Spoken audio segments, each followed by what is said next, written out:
રાજકોટ અગ્નિકાંડ બાદ game zone, શાળા, school van તેમજ બાળકોની સુરક્ષાને લઈ અનેક જવાબદારી બાબતે સરકારે અનેક નવા નિયમો ચાલુ કર્યા છે, જેમાં ખાસ કરીને સ્કૂલ વાનની જોખમી સવારી બાબતે પણ કડક વલણ અપનાવવામાં આવ્યું છે. છતાં પણ બાળકો અને વિદ્યાર્થીઓના જીવ જોખમમાં મુકાય છે.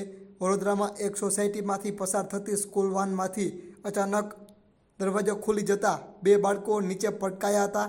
ત્યારે આ સમગ્ર ઘટનાના સીસીટીવી ફૂટેજ સામે આવ્યા છે.